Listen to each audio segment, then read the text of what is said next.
Overleven, dat zijn wij Zeeuwen wel gewend. Zo vochten we tegen de Spanjaarden, waren we het decor van de Slag om de Schelde, bouwden we verdedigingswerken tegen onze grootste vijand, het water, en beschermden we onszelf met forten, zoals hier bij Előwoudsdijk. En elke keer kwamen we sterker uit de strijd. Ook in 2025 zijn de ogen gericht op hoe onze provincie kan blijven bestaan. Zo zouden er meer mensen nodig zijn. Maar zit iedereen daarop te wachten? Dat is de vraag.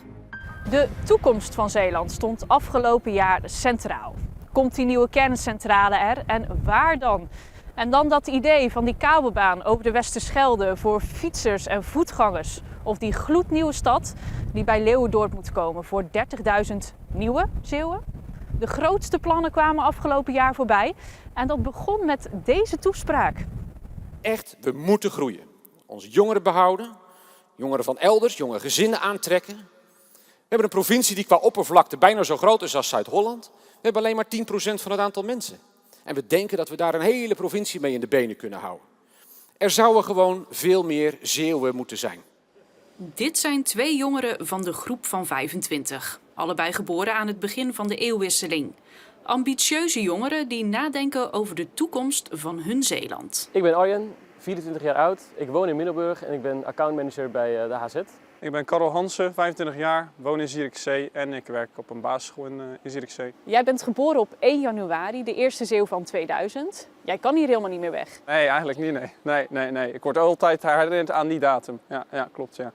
Maar wat heb jij nodig om in Zeeland te blijven?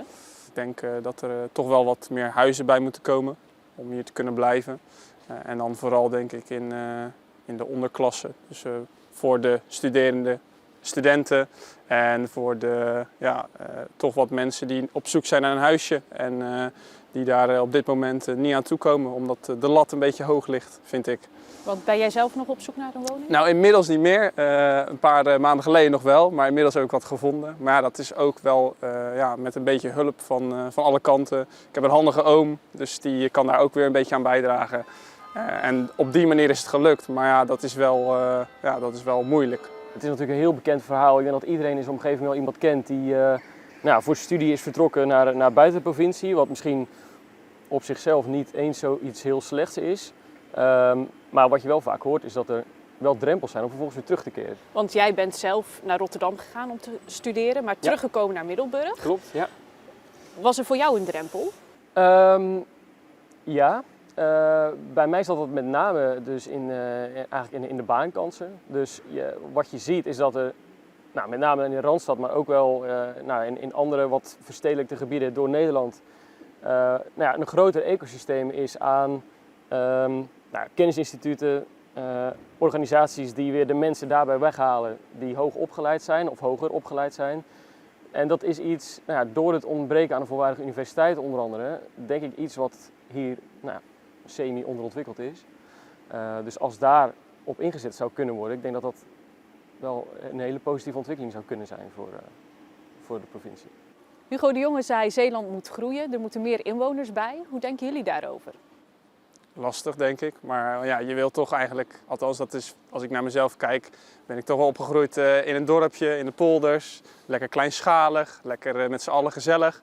En als je natuurlijk gaat groeien, gaat dat wel wat meer weg, denk ik. Maar ja, waar ik zelf bijvoorbeeld over zat na te denken, ik zag het in Zierikzee toevallig dat er nu weer 150 nieuwe woningen bij kwamen. Ja, als je dat overal kan doen, op kleine schaal misschien wat meer bijbouwen, dat je toch dat dorpse of dat Zeeuwse, die identiteit toch behoudt, maar dan toch wel kansen biedt aan mensen om hier te blijven. Ik sta er wel iets anders in, denk ik. Wat mij betreft zouden, zeg maar, als je het geclusterd doet, dus met name de nu al wat grotere steden, als je die wat uitbouwt, en dat hoeft natuurlijk niet keer 3 of keer 4, dat is natuurlijk niet realistisch, maar bijvoorbeeld keer 1,5, denk ik dat dat prima zou kunnen. Dan bied je net iets meer een soort van een bruisend stadscentrum, meer reuring, wat sommige mensen toch ook gewoon echt zoeken. Heel veel mensen zoeken rust en ruimte in Zeeland, maar er zijn ook echt mensen die misschien terug willen komen, misschien niet, maar dat zoiets, dus een iets grotere stad met de voorzieningen die daarbij horen, dat ze net over over de streep kan trekken. Jullie zijn jong, er wonen ook heel veel ouderen in Zeeland. Zitten die eigenlijk wel te wachten op die veranderingen?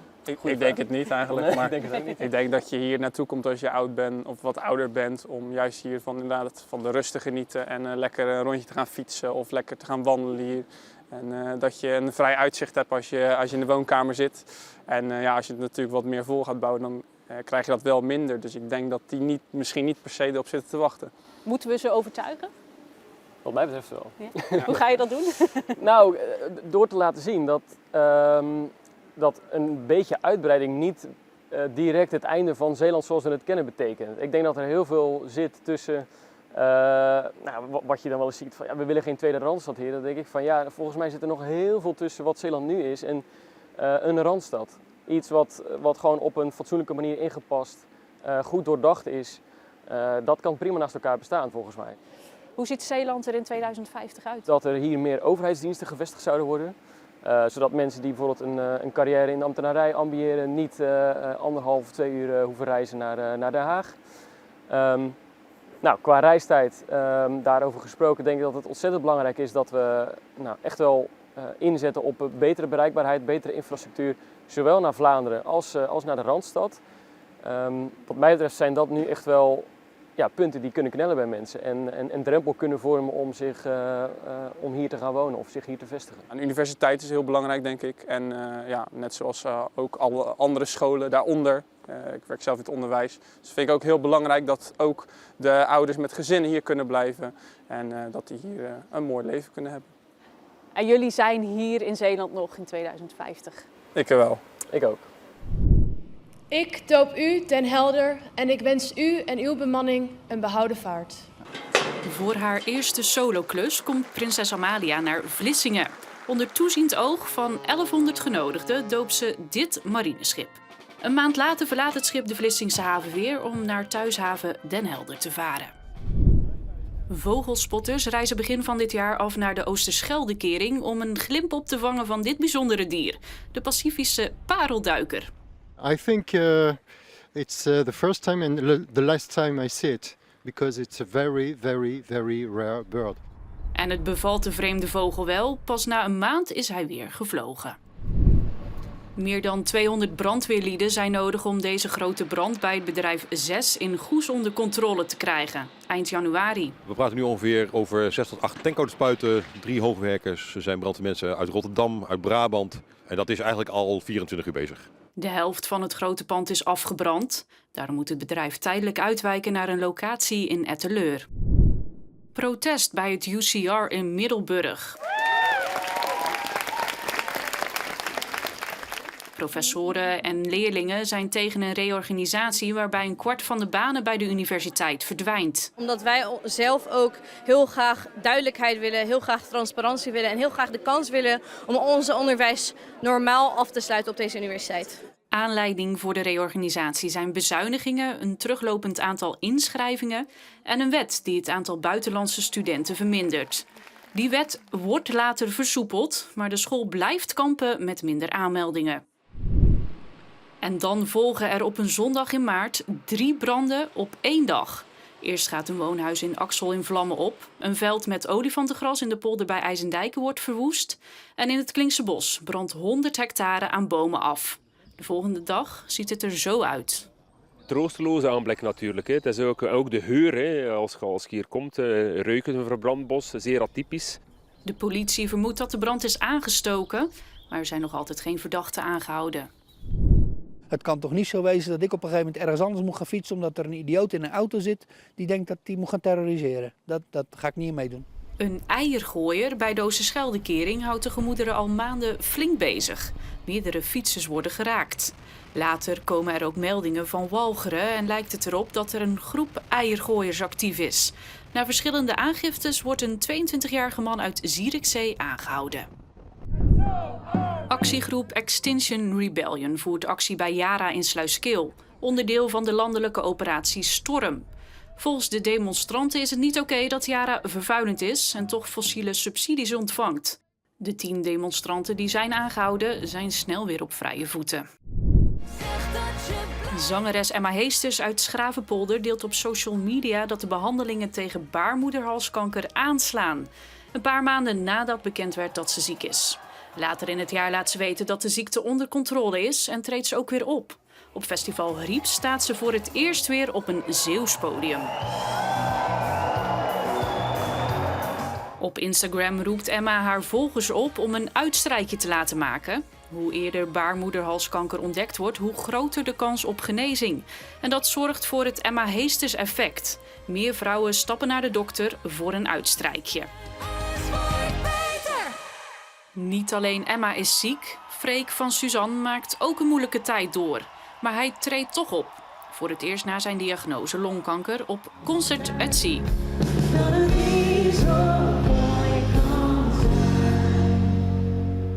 Mohamed Khalil Ahmed Al-Bettini, 52. Abdulgader Sayed Abdulgader Benat, 54. Op de markt in Middelburg worden de namen voorgelezen van de slachtoffers in de oorlog in Gaza. Hanan Shaban Ismail A-Sidawi, 55. Of het nu ver weg is of dichtbij, als er iets gebeurt, dan voelen we dat. Ook in Zeeland. In 2025 leefden we met z'n allen mee. Ik ben bij je. Tijdens de opname van The Passion staan we zij aan zij bij het stadhuis van Terneuzen. Als jij me niet meer ziet en niet meer komt. Het stadhuis van Terneuzen. Voor de een draak van een gebouw, voor de ander een prachtige plek. Zo ook voor Bode Kees. Waarom vindt u dit nou zo'n mooi gebouw? Ja, dat is een ijzersterke vraag. Waarom vind ik zo'n mooi gebouw? Ja, die schakeringen, ja, ik ben er wel van onder de indruk, absoluut. Dan ben ik wel benieuwd hoe het er dan van binnen uitziet. Zullen we naar binnen gaan dan? Is goed. Ja. Doe me, is goed, prima. Ga je gaan. Dank u. Wat vond u ervan om uw stadhuis zo te zien tijdens de Passion? Ik vond het wel terecht, zonder meer. Dat is goed uitgelegd. Iedereen ziet hoe bijzonder dat het stadhuis is, in al zijn vormen. Van de buitenkant zijn het allemaal schakeringen, allemaal wanden, vlakken. Dat werd heel mooi uitgelegd. Daarnaast op het Stadhuisplein een podium. Ja, het had niet beter gekund. En ten gevolge daarvan zijn er ook zo mensen gekomen om een rondleiding te krijgen hier zo in het stadhuis. Omdat ze die aflevering van de Passion hebben gezien. Dus het heeft wel degelijk zijn impact gehad. En die hebben ook complimenten, daarom komen ze ook naar hier toe. Had u zelf nou nog een taak tijdens de Passion? Behalve onder de indruk zijn? Nou ja, hier beneden was de napraatsessie. En de bootruimte waar we net vandaan komen. En het stadskantoor, daar zat Radio 2. Dus zijn we een paar keer naartoe gegaan. We zijn hier een paar keer geweest voor dienstverlening. Maar dat was het eigenlijk. U heeft er wel van kunnen genieten? Ja, nou en of, ja, zonder meer. Dus samen met mijn collega's overigens. Ja. Een van mijn collega's die was ook heel gedreven om handtekeningen te krijgen. Dat hele daar meedeed. Dat heeft u niet niet gedaan? gedaan? Ook gelukt toen? Nee. Het ging allemaal voorbij. Maar mijn collega die vond het heel mooi. Het is ook gelukt ook. Kijk, hier gaan we naar de trouwzaal. Jonge dame, ga je gang.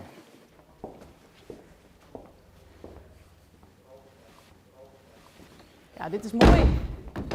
En hier worden de mensen dan getrouwd? Ja. En dus de bedoeling dat de dame aan die kant, oké. Aan deze kant gaat zitten. Ja. Eigenlijk klopt deze stoelen niet goed, want dit is een stoel voor de dames en dit is voor de heren. Ja. Voor de dame is namelijk zonder iets meer ruimte. Ja, zonder leuning. Ja. Want als je natuurlijk met je mooie trouwjurk hier komt, dan heb je natuurlijk wel ruimte nodig om dat allemaal te laten zien. Ja. Begrijp je? En dat is eigenlijk de opzet van het geheel. Ja. Dan kom ik hier zo naast je zetten. Ja. Voordat u hier kwam werken, was u toen ook al zo fan van dit stadhuis?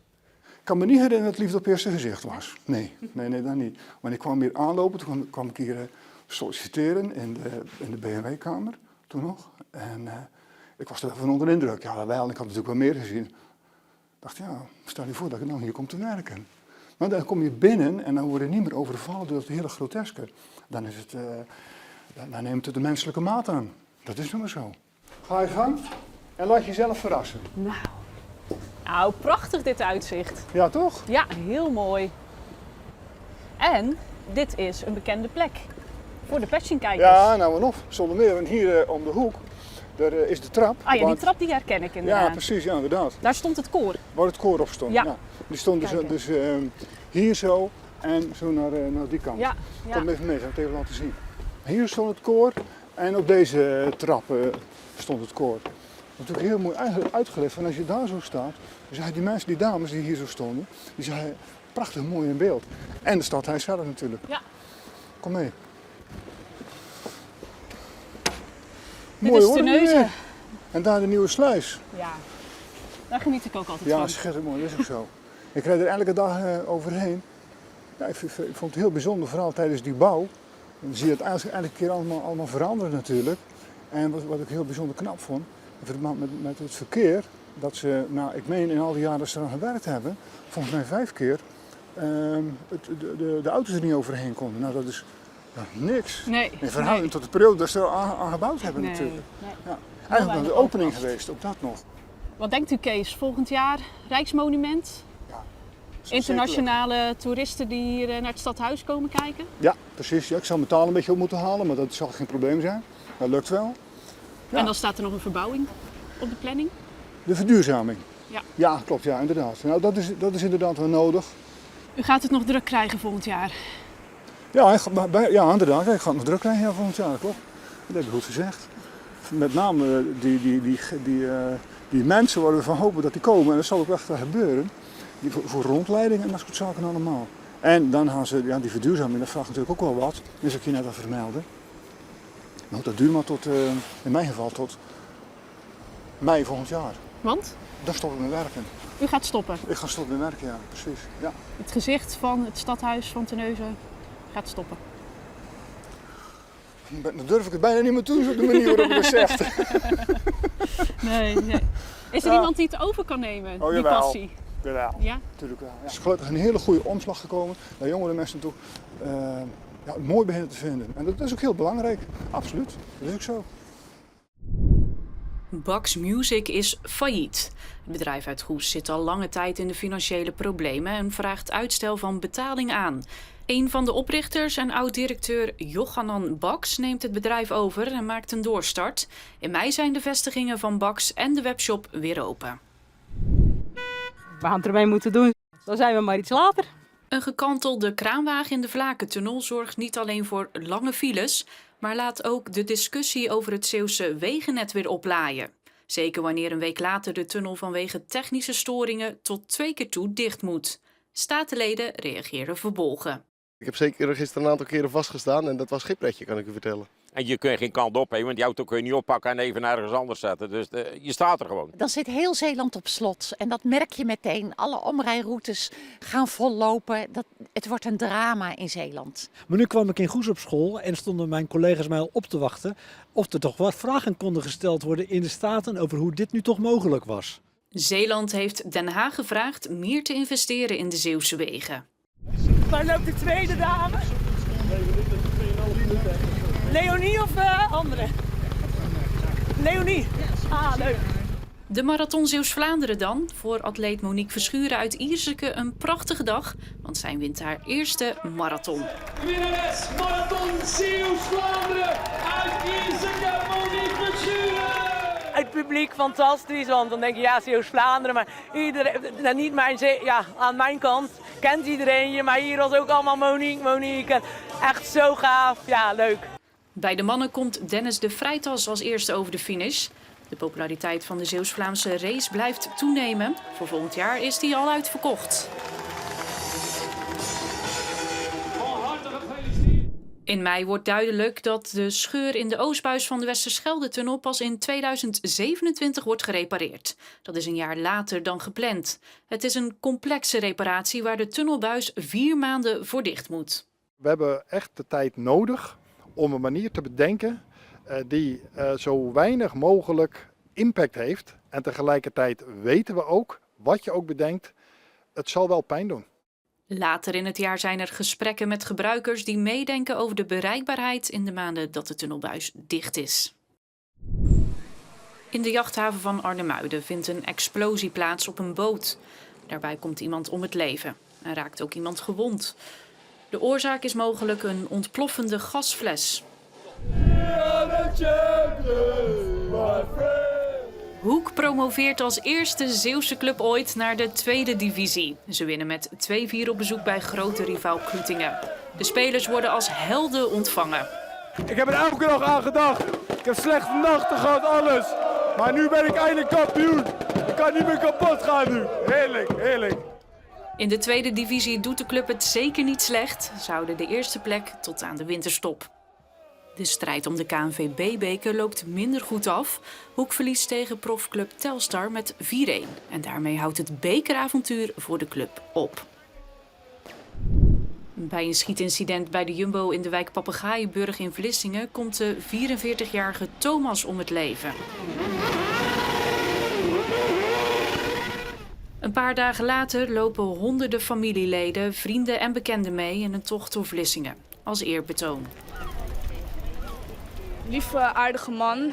Soms een beetje te druk, maar hij was altijd heel lief. Hij zorgde voor heel veel mensen. Voor het incident wordt een 23-jarige jongen opgepakt. Het blijft in Vlissingen niet bij dit schietincident. Als reactie wordt bij een woning in de wijk Bossenburg een explosief naar binnen gegooid. Buurtbewoners reageren geschrokken, maar zoeken elkaar ook op. Hey, goedemorgen. Wat is Bossenburg voor een wijk? Het is echt een wijk waarin je thuis kan komen. En met heel veel verschillende culturen. Volgens mij hebben we er 32 hier in de wijk wonen. Alleen al. En ja, het is eigenlijk een wijk met haar eigen problemen, maar ook met haar eigen hebbelijkheden. En ja, het is hier gewoon prettig wonen. Ja, wat zijn die hebbelijkheden dan? Nou ja, Bossenburgers zijn wat dat betreft we zijn wel echte Zeeuwen. We zijn allemaal koppig en als het niet gaat zoals wij het willen, dan doen we het niet. Weet je, dat. Er is niet echt een wijkhart, maar de school die neemt die taak wel op zich, hè? Ja, de omnibus heeft de buurtbrouwsels. En dat is uitgelopen tot iets waar jongeren, kinderen voornamelijk, heel graag komen. En hun ouders ook. Dan kun je elkaar dus ontmoeten. En dan kun je dus al je verhalen ook kwijt. En steeds meer mensen beginnen dat te vinden. Nou is het afgelopen jaar het een en ander gebeurd. Ja. Toch wel vervelende dingen. Heeft dat ook impact gehad op de wijk? Ja, in zoverre dat mensen zoiets hadden van, worden we vergeten? Ja, dit soort incidenten jaagt mij niet weg uit de wijk. Want mensen wonen hier 20, 25 jaar en we zijn hier nog steeds. U bent hier een tijdje weg geweest, maar toch weer teruggekomen. Waarom? Nou, een tijdje weg geweest. Ik heb hier in het eerst begonnen, heb ik hier gewoond met mijn ouders. En dat was in 1977, 78, 79. Toen ben mijn moeder weggegaan en ik ben hier in 2002 weer teruggekomen. Dus het moment dat er een huis vrij kwam, in 2002, toen dacht ik ook van ja, ik wil gewoon weer terug naar Bossenburg. Ja, waarom dan? Nou ja, ik heb hier mijn jeugd ook wel doorgebracht en hele fijne herinneringen toch wel aan Bossenburg. En toen heette het hier nog de Houttuin. Want toen was dit al een hele multiculturele school. En met alle activiteiten die daar omheen waren gebouwd. Dus fond memories, dus ja, jeugdherinneringen, is wel wat hier, voor mij Bossenburg als thuis maakt. Wat heeft de wijk nog nodig in de toekomst? De wijk heeft wel echt nodig dat de ontmoetingsplek groter kan worden. Dat de school meer leerlingen krijgt. Dus dat er meer gezinnen hier komen wonen. En wat betreft veiligheid. Weet je, zolang we elkaar maar leren kennen, leren kennen en elkaar weten te vinden, kunnen we hier ook wel weer zorgen voor veiligheid. Over veiligheid gesproken. In Middelburg fietsen tientallen mensen als protest tegen geweld tegen vrouwen in de nacht. Aanleiding is de moord op de 17-jarige Lisa uit Apkoude en 2 andere gewelddadige incidenten tegen vrouwen. Eigenlijk zou ik het liefst willen dat iedereen gewoon kan fietsen wanneer die wilt. En dat hoop ik eigenlijk hiermee te bereiken. In heel het land volgen van deze fietstochten met de boodschap van de vrouwen: de nacht is ook van ons.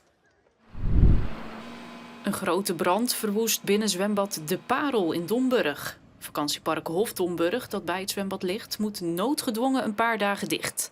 Er is namelijk geen water, stroom of gas. En dat betekent voor honderden vakantiegangers dat ze op zoek moeten naar een andere bestemming. Hoeveel eieren? 24 eieren die we moesten weggooien. Die al geklutst waren. En omdat we geen gas meer hadden, konden we die niet klaarmaken. Het idee is om het zwembad weer op te bouwen, maar wanneer is nog niet duidelijk. En dan die andere grote brand. De productielocatie van bakkerij Bliek in Middelburg brandt af. De rookwolken zijn tot in de verre omgeving te zien. Het bedrijf start een dag na de brand zelf een crowdfunding en haalt daarmee in 4 dagen tijd €20.000 op. Het geld gaat naar het personeel van de bakkerij. Aan het eind van het jaar kan Bliek op een tijdelijke locatie weer verder bakken. In 8 weken tijd hebben we hier de bakkerij opgebouwd. Met de ovens, de rijstkasten, een hele bakkerijvloer erin, alle machinerie. Ja, we kunnen ons werk hier weer voortzetten en daar zijn we heel erg blij mee. Het is de bedoeling dat op de oude locatie een nieuw pand komt en dat de bakkerij in maart 2027 terug kan verhuizen. Opnieuw onrust in de buitenzwembaden van de gemeente Terneuzen. In het Axelse Bad zijn 2 geweldsincidenten. De gemeente neemt maatregelen, alleen bezoekers met een abonnement zijn nog welkom. Dan krijgen ze zo'n pasje mee en daar koppelen we dan de abonnementen op. Dit pasje moeten ze ook elke keer meenemen als ze komen zwemmen, want dat is de toegangsbewijs. En daar werken onze poortjes ook op. Er komt veel kritiek op de maatregel. Spontaan een dagje zwemmen is er niet meer bij. Volgende zomer komen daarom de dagkaarten weer terug. Een kleine overwinning voor de Zeeuwse staalslakkenlobby. De 13 gemeenten, provincie, Milieufederatie en vissers sturen aan op een verbod van het storten ervan in de Ooster- en Westerschelde door Rijkswaterstaat. Het restproduct van staal zou mogelijk negatieve gevolgen hebben voor de natuur en volksgezondheid. Aan de oproep wordt tijdelijk gehoor gegeven. Tot eind juli volgend jaar is het storten in de wateren verboden. Hallo. Hallo. Hebben jullie gehoord van de plannen voor die 2 hele grote kerncentrales op de Plinapolder? Ja. Wat vinden jullie ervan? Verschrikkelijk. De mogelijke komst van 2 nieuwe kerncentrales stuit op protest in de omgeving van Biervliet. De Paulinapolder en de Mosselbanken zijn als locatie in beeld. De protestgroep Terneuzen tot de kern wordt opgericht. Tientallen bezorgde Zeeuws-Vlamingen sluiten zich aan. Ze kunnen hier toch niet zomaar wegjagen. Ik bedoel, dit is ons plekje, ons thuis, onze identiteit, onze levensgeschiedenis. Pas na de zomer volgend jaar komt er meer duidelijkheid over de locatie. De gemeente Borselen is ook nog in beeld. Officieel geopend was hij al, 9 maanden om precies te zijn. Maar sinds augustus varen er dan ook eindelijk echt schepen door de nieuwe sluis in Terneuzen. Dit is natuurlijk waar je echt 8 jaar naartoe gewerkt hebt tijdens de bouw van de sluis. En nu is het dan echt zover dat hij gewoon onderdeel wordt van de Noordzeesluizen. Vakantiepark Marina Beach bij Hoek moet dicht. Eigenaar Peter Gillis krijgt geen vergunning van de gemeente Terneuzen. Al jaren is er oneenigheid tussen de 2 partijen en in augustus bereikt het conflict zijn hoogtepunt. Gasten en bewoners moeten het park direct verlaten. Ich kann mir diese Hotels nicht leisten. Ich habe heute Nacht im Auto geschlafen. Das fühlt sich so an, dass ich hier nie wieder sein kann. Bij de politie komen na de sluiting meldingen binnen van diefstal en vernielingen. Overnachten op het park mag officieel niet meer, maar voor sommige gasten geldt een uitzondering. Ik heb geen naaste familie meer waar ik met mijn kinderen naartoe kan. En dit hebben we dan gekocht om eigenlijk te wachten op een woning van de woningbouw. En dat had eigenlijk afgelopen december al zover moeten zijn. Nou, we zitten hier nog. De enige redding voor Marina Beach is een nieuwe eigenaar die wel een vergunning krijgt, maar die heeft zich nog niet gemeld.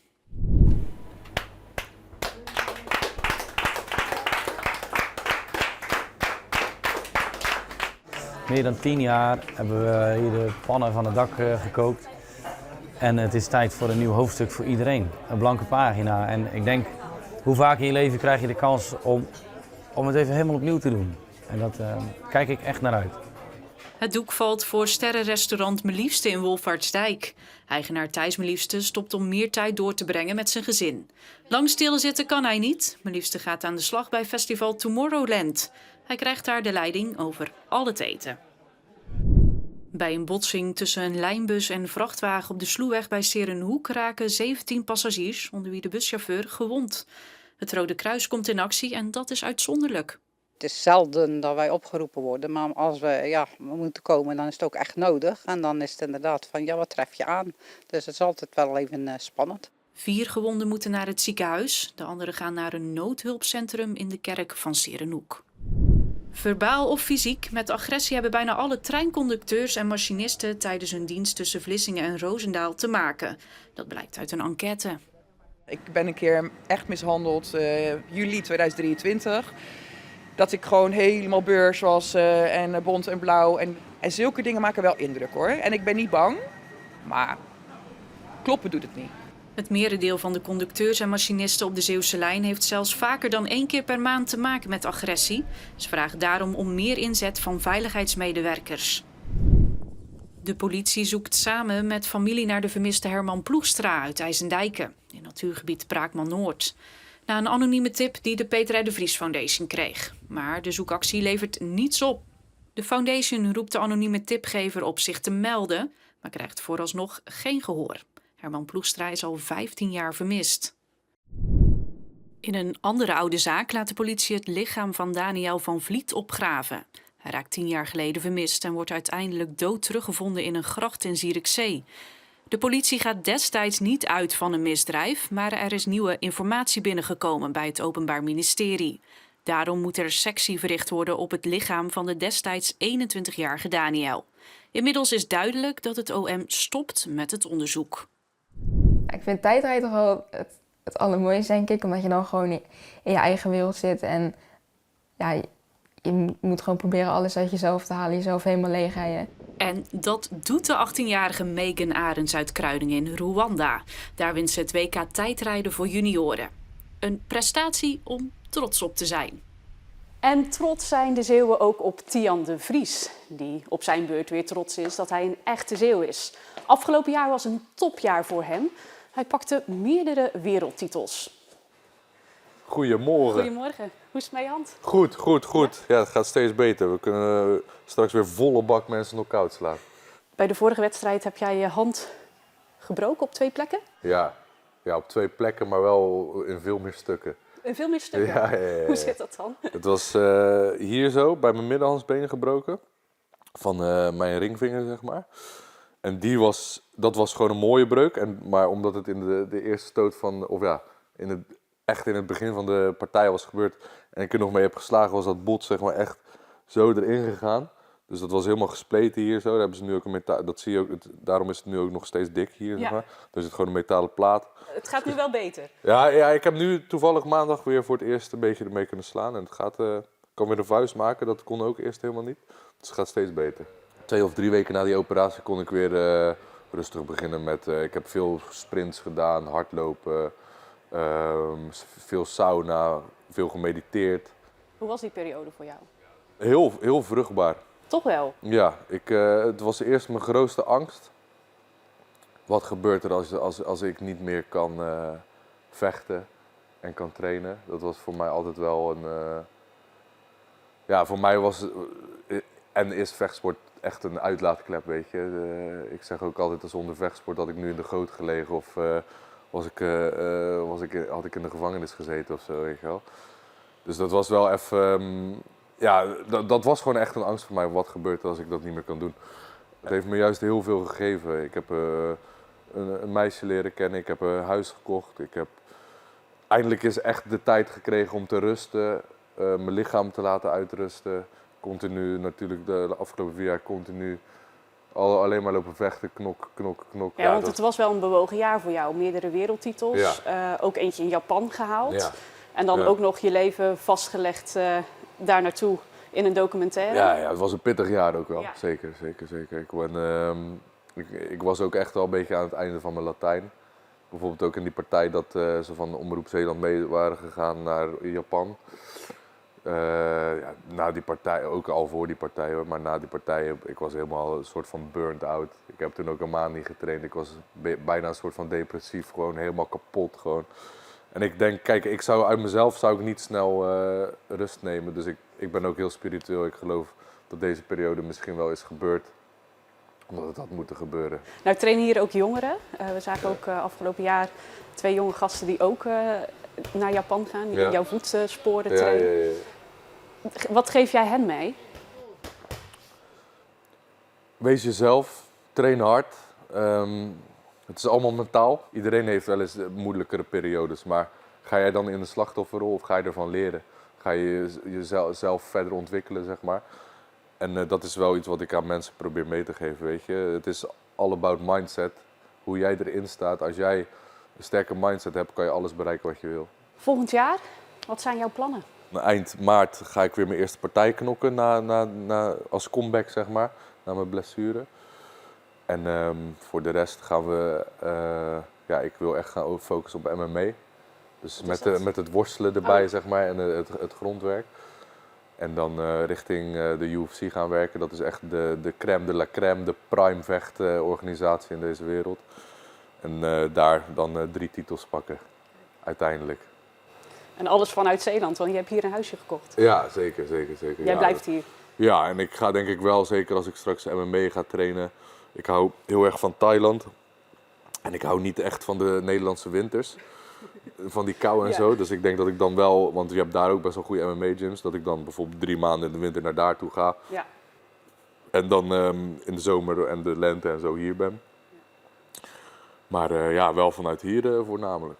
Zeker. The place to be. Zeeland. Oostburg. Ja, Oostburg. Best Zeeuws-Vlaanderen. Windkracht 6, regen en vloed. Die combinatie zorgt voor een extra pittige editie van de Kustmarathon. Woe! Lekker weer! Tim Pleiten komt als eerste man over de finish en Annemiek van Koten wint bij de vrouwen. 2 Zeeuwse winnaars. Ik had al een half jaar in mijn hoofd, ik ga het winnen, maar ja, dat moet wel lukken. En nu is het gelukt. Een dag later is het bij de wandelmarathon ook afzien. De knie die denkt, het is genoeg geweest. We moesten er lang op wachten, maar dit jaar was het zover. Een duet tussen Bluff en Raccoon. Beelden bij het nummer Glas worden geschoten in dit café in Zierikzee. Ja, daar ben ik wel trots mee. Ja, dat is wel tof. Als de tunnel gratis is, dan moet het voor fietsers ook mogelijk zijn. Na een tolvrije tunnel een gratis fietsvoetveer. Dat is wat de Fietsersbond Zeeland wil. Met een petitie halen ze bijna 3200 handtekeningen op. Maar of het haalbaar is? Ik heb een klein beetje zitten rekenen. Al zou je het gratis maken, dan heb je ongeveer 2,6 miljoen euro nodig. En dat is best een fors bedrag. Volledig gratis wordt de ferry dus voorlopig niet. Maar de tarieven gaan volgend jaar wel omlaag voor vaste reizigers.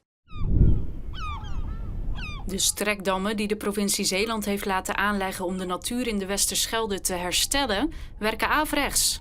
Dat blijkt uit onderzoek van Omroep Zeeland. Volgens deskundigen verslechteren de strekdammen juist de natuur. De Westerschelde is echt een racebaan voor water geworden. Ook veel meer hoogwater bereik je daar ook mee, door het in te snoeren. En je wil juist eigenlijk die hele dynamiek van eb en vloed en het sediment afzetten, dat wil je terug hebben. En dat bereik je niet met het aanleggen van strekdammen. In meerdere rapporten is de provincie afgeraden om de strekdammen aan te leggen. In oktober mogen we weer stemmen, dit keer voor de Tweede Kamerverkiezingen. Ik heb gestemd op GroenLinks, Partij van de Arbeid. Ik heb CDA gestemd, maar ik twijfelde tussen D66 en CDA. PVV. En die partij krijgt in 7 Zeeuwse gemeenten de meeste stemmen. Landelijk is dat D66. Honderden mensen lopen in Terneuzen mee met een stille tocht. Die wordt gehouden na de dood van een 29-jarige vrouw en haar dochtertje van 5. Zij worden dood aangetroffen in hun appartement. Voor de familie is het heel mooi om te zien dat iedereen hier staat voor ons eigenlijk. En om toch te laten zien dat ze denken aan Kajsa en Ayse. De situatie is gewoon heel verschrikkelijk, vreselijk, pijnlijk. Volgens onderzoek zijn er geen anderen betrokken bij hun dood. Daar ga je, jongen. Hè? Al 40 jaar staat deze hoogspanningsmast in zijn wijngaard bij Driewegen. Maar omdat er nieuwe masten zijn geplaatst tussen Borselen en Rilland, kon deze weg. Als het mistig is, dan knettert hij. En als het hard waait, dan horen ze fluiten, joelen, zeg maar. Dus dat is gewoon lekker als dat weg is. In de zak van Zuid-Beveland zijn inmiddels 42 van deze vakwerkmasten weggehaald. In totaal verdwijnen 104 van deze masten uit het Zeeuwse landschap. Vrees voor confrontaties tussen voor- en tegenstanders van Zwarte Piet in Ierseke. En daarom wordt de jaarlijkse Sinterklaasintocht afgelast. Maar op de dag van de eigenlijke intocht verzijnen er toch Zwarte Pieten in het dorp. Wij zijn voor Zwarte Pieten en die zijn echt zwart. Een vergunning voor deze alternatieve intocht of demonstratie is niet bij de gemeente Reimerswaal aangevraagd. Toch besluit de burgemeester niet in te grijpen. Burgemeester Erik van Merriënboer stapt op na ophef rond de komst van een asielzoekerscentrum voor maximaal 200 mensen in Terneuzen. De gemeenteraad stemt tegen het verlenen van een omgevingsvergunning. Daardoor kan het Centraal Orgaan Opvang Asielzoekers voorlopig niet aan de slag in het oude Neckermanpand. Ik denk dat we vanavond waarschijnlijk wel een flesje wijn of een glaasje bier gaan drinken. Misschien een glaasje champagne nog, om het toch wel even te vieren. En dan de komende periode zullen we nog even moeten afwachten of het college en de burgemeester zich hiernaast neerleggen. Of dat ze toch juridische stappen gaan ondernemen of het misschien zelfs het advies naast zich neer durven te leggen. Commissaris van de Koning Hugo de Jonge gaat in gesprek met de gemeenteraad in een besloten vergadering. Maar de burgemeester blijft bij zijn standpunt en neemt ontslag. En ik vind dat ongelooflijk spijtig. Want ik had zo graag gehad dat Erik gewoon nog een tijdje bij ons bleef. Want het is gewoon een steengoede burgemeester. Oud-minister Frank Weerwind wordt de interim-burgemeester. Meneer Weerwind, wat ziet u als uw belangrijkste taak hier in Terneuzen? Hier staan voor de Terneuzenaren in deze stoere stad en de raad mogen dienen en het college. Hij wordt op 8 januari beëdigd. Uit Terholen komt de eerste melding van vogelgriep van dit jaar. De 87 kippen, eenden en kalkoenen van een hobbyboer worden geruimd. Voor professionele pluimveebedrijven in de buurt geldt een vervoersverbod en ophokplicht. Hobbyhouders in het gebied moeten hun dieren de komende tijd afschermen. Bijna heel Zeeland wordt aangemerkt als laagvlieggebied voor helikopters. Alleen kleine stukken langs de kust van Walcheren en Schouwen-Duiveland ontspringen de dans. Vee- en paardenhouders maken zich zorgen. Ze zijn bang dat hun dieren schrikken en op de vlucht slaan. Een paard dat op de vlucht is blind. Die rent overal doorheen. Je moet er niet over denken dat zo'n groep paarden door een groep schoolkinderen heen gaat. Niet te doen. Heel onveilig. Toch zegt het kabinet dat de uitbreiding van het laagvlieggebied nodig is vanwege de spanningen in de wereld. Piloten kunnen zo op meerdere plekken en onder verschillende omstandigheden oefenen. Defensie verwacht de eerste helikopters over 5 jaar. De provincie Zeeland zegt het contract op met de aannemer voor de renovatie van de Zeelandbrug. De opknapbeurt zou een stuk duurder uitvallen dan de geplande €5,5 miljoen. Het is onduidelijk of de opknapbeurt die eind volgend jaar gepland staat nog op tijd door kan gaan. Ik was eerst bij Jong Oranje, maar toen in de middag kreeg ik toch een belletje van de bondscoach dat ik mocht aansluiten. Dacht ik, wow, het is wel heel vet om nu bij die grote meiden te mogen aansluiten. Danique Tolhoek uit Capelle debuteert in het Nederlands vrouwenelftal. Ze valt 7 minuten voor tijd in bij de Interland tegen Portugal. Mooi dat dat nu op mijn pad komt en daar ben ik echt wel heel trots op. Nederland wint de wedstrijd met 1-2. Dit was het jaaroverzicht van 2025. Alles met een blik op de toekomst. Hoe ziet Zeeland eruit in 2050? Waar woon je? Waar leef je? En met hoeveel mensen? Jong en oud denken erover na. En wij blijven ze volgen. Omroep Zeeland en ik wensen je een goed 2026. Tot volgend jaar.